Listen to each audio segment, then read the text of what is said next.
تو ایک انسان کو زیبا نہیں ہے کہ وہ تکبر کرے. تکبر کی کوئی صورت اللہ کو پسند نہیں ہے.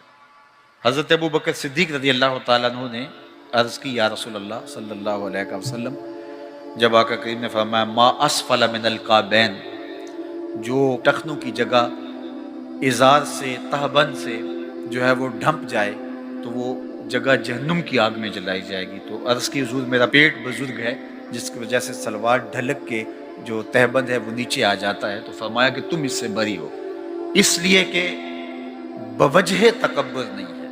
تو بوجہ تکبر اگر کوئی شخص اپنی شلوار کو، اپنے ازار کو، اپنے تہبند کو نیچے لٹکائے تو وہ جہنم کی آگ کے اندر وہ اتنی جگہ جلائی جائے گی.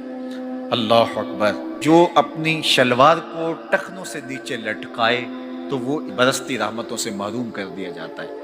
اور یہ بات بھی ذہن میں رکھیے گا کہ جو عورتیں اپنی شلوار کو، پاجامے کو اوپر رکھتی ہیں وہ بھی اس کے زمرے میں آتی ہیں. مرد کو حکم ہے کہ وہ تہبند کو، اپنی شلوار کو اوپر کرے تاکہ ٹخنے ننگے ہوں، اور عورت کو حکم ہے کہ وہ نیچے کرے تاکہ ٹخنے ڈھانپے جا سکیں.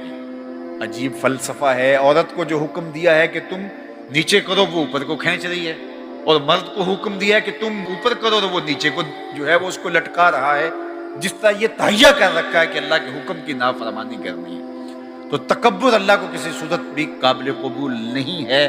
قیامت کے دن جب سور پھونک دی جائے گی اور کوئی باقی نہیں رہے گا، اور اللہ تعالیٰ حضرت اسرائیل سے کہے گا کون باقی ہے، تو وہ کہے گا مالک میں باقی رہ گیا ہوں. تو اللہ تعالیٰ فرمائے گا کہ تم بھی آغوش موت میں چلے جاؤ. تو وہ بھی جو ہے وہ موت کی آغوش میں چلے جائیں گے، اب کوئی موجود نہیں ہوگا. تو اللہ تعالیٰ پھر خطاب فرمائے گا. تو خطاب یہی ہوگا این الملوک، بادشاہ کہاں ہے؟ تو کون سر اٹھا سکے گا؟ آج تو دنیا کے کتنے جھوٹے خدا بنے پھرتے، وہ سمجھتے ہیں کہ ہمارے بغیر چرخ کا پہیہ ہی نہیں گھومتا، دنیا چل ہی نہیں سکتی. پھر سارے سوئے ہوئے ہوں گے. پھر اللہ فرمائے گا این المتکبرون، تکبر کرنے والے کہاں ہیں؟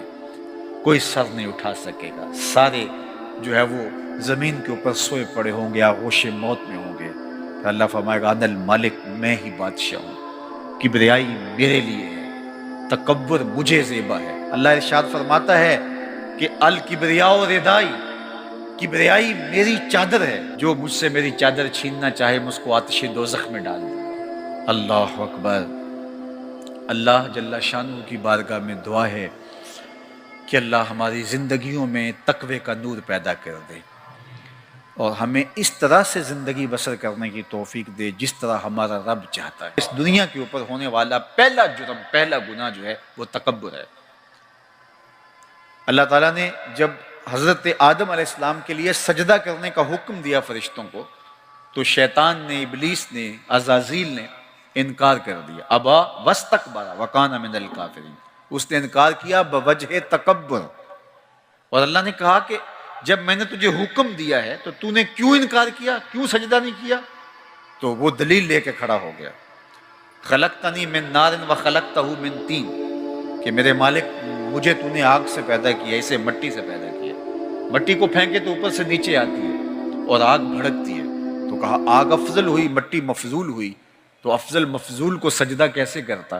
ایک دلیل لے کے کھڑا ہو گیا. اللہ چاہتا جل شانہ تو اس کی دلیل کے بخی ادھیڑ کے رکھ دیتا، لیکن وہ اس قابل نہیں تھا کہ اس کو جواب دیا جائے، بلکہ کہا نکل جا میرے دربار سے. قیامت تک کے لیے راندہ درگاہ کر دیا گیا، اور ذلت و رسوائی کا طوق اس کے گلے میں ڈال دیا گیا. تکبر نے عزازیل کو، جو معلم الملکوت تھا، معلم الملائکہ تھا، فرشتوں کا استاد تھا، اس کو کس گڑھے میں پھینک دیا.